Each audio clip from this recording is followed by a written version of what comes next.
Ready to unlock some secrets of the brain. Hmm. We're taking a deep dive into how we learn languages, All right. specifically that fascinating second or third or fourth language. Right. We've got stacks of research to explore, from like the classroom drills you might remember to some mind-blowing theories about what's happening when we learn. It's a real linguistic adventure. Aha. And like any good journey, we're starting with the familiar. Let's talk about behaviorism. Okay. The idea that learning, languages included, is all about forming habits.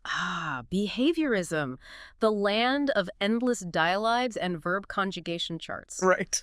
I remember those days. Tell me if this sounds familiar. You walk into a language class and it's all about repetition, imitation, and hoping you don't make a mistake. Exactly. Behaviorism dominated language teaching for decades, and its fingerprints are still visible today.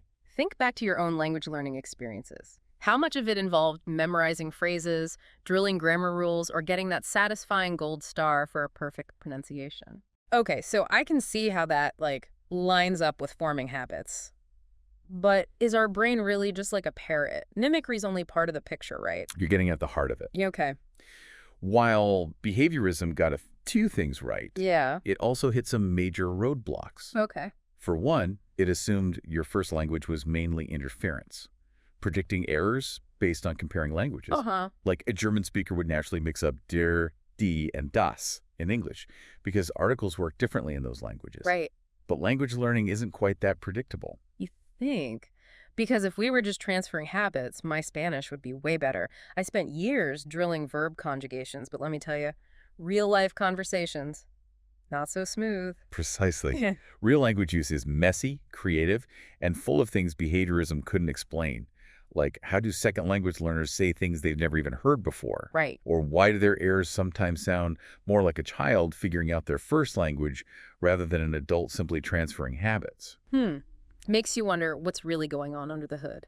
If it's not just about mimicking and memorizing, then what's driving our ability to learn new languages? That's the million-dollar question. Yeah. And it leads us to a completely different way of looking at language, the innatist perspective. But to understand that, we need to talk about something called universal grammar. Universal grammar? Sounds kind of intimidating, like some secret code hidden in our brains. It's definitely less about dusty grammar books and more about the amazing capacity for language we're all born with. Think about it. Every human society, no matter how remote, develops a complex language. Right. And kids pick up those languages with all their quirks and rules, seemingly without effort. Yeah. That's universal grammar at work. So it's like our brains come pre-wired for language. We're not starting from scratch. Exactly. Noam Chomsky, a rock star in the linguistics world, proposed that we're born with this blueprint for language, this innate understanding of how language can work. It's like a universal starter kit that gets customized depending on which language we're exposed to early on. Okay, that's mind-blowing when you think about babies learning their first language. But what about us grown-ups trying to pick up a new one? Does this universal grammar still apply? That's the big debate. Yeah. Some linguists believe that our universal grammar stays active throughout our lives, ready to tackle new languages. Others argue that our first language sort of sets the stage, and accessing that universal blueprint gets trickier as we age. So it's like our brain switches gears after that first language, and maybe it's not as easy to shift back. That's one way to think about it. It also raises questions about the role of instruction. Does formally learning grammar in a classroom just change how we use language on the surface? Or can it actually rewire those deeper subconscious language structures? Now that you mention it, I've tried both approaches. Sometimes I just want to soak up the language like a kid, but other times I crave those grammar explanations. You've hit on a crucial point. There's no one-size-fits-all answer. Right. This is where things get really fascinating because we're still unraveling how universal grammar might be at play in second language acquisition. All right, so we've got this tantalizing theory, but how does it actually translate to the real world? I mean, how can understanding something like universal grammar help someone learn a new language more effectively? Well, to bridge that gap between theory and practice, we need to look at how these ideas have influenced language teaching methods. And one of the most impactful examples of that is Stephen Krashen and his monitor model. Krashen's monitor model. I actually remember hearing about this in a linguistics class.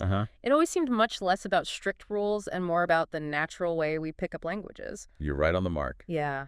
Krashen's model was a game changer because it took complex theories, like universal grammar, and tried to make them practical for learners and teachers. Right. It's built around 5 main ideas, Okay. starting with the difference between acquisition and learning. Okay, break that down for me. Think of it this way. Acquisition is like soaking up language through osmosis, Okay. similar to how kids pick up their first language. Yeah. It's subconscious, effortless. You're not even really aware it's happening.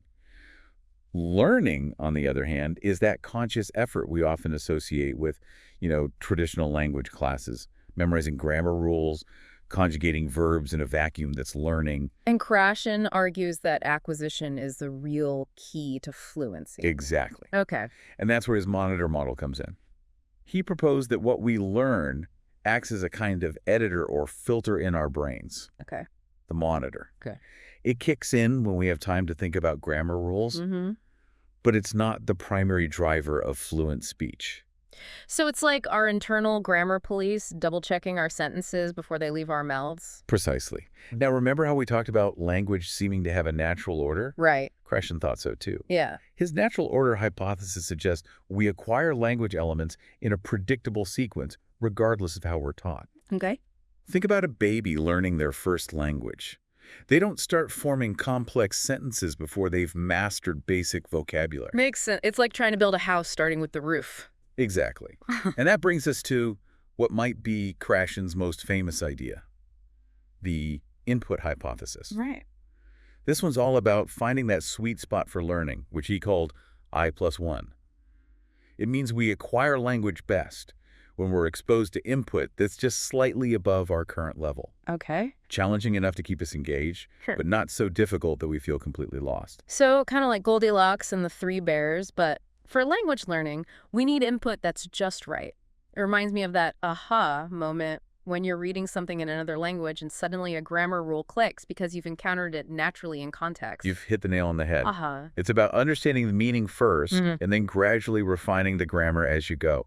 Now, of course, no theory is without its critics. Some argued that Krashen's ideas were difficult to test scientifically, and others felt he oversimplified a very complex process. So where does that leave us? What's the takeaway for someone who wants to apply these ideas to their own language learning journey? Krashen's work, even with its criticisms, pushed the field in a big way. It led to more communicative approaches to language teaching, like immersion programs and focusing on using language for real-world tasks. Yeah. And while more recent research suggests a balance between input and some focused instruction is probably ideal, that core idea of comprehensible input, finding that sweet spot, remains incredibly powerful. So it's not just about tossing out the textbooks and hoping for the best. Not necessarily. It's more about recognizing that we have this incredible innate capacity for language. Right. By creating the right conditions, immersing ourselves in the language, seeking out that I+1 input, and not being afraid to experiment, we can tap into that potential. This has been a fascinating deep dive. We've journeyed from the structured world of behaviorism to the hidden depths of universal grammar and explored how those theories have shaped modern language learning. And we've learned that while the perfect method might not exist, understanding the forces at play can help us approach language learning with a fresh perspective. Yeah. And maybe, just maybe, unlock that fluent speaker within. And there you have it. We've reached the end of our deep dive into the fascinating world of second language acquisition. But the conversation doesn't have to end here. We'd love to hear your thoughts. What resonated with you? What questions do you still have? Until next time, keep those language gears turning.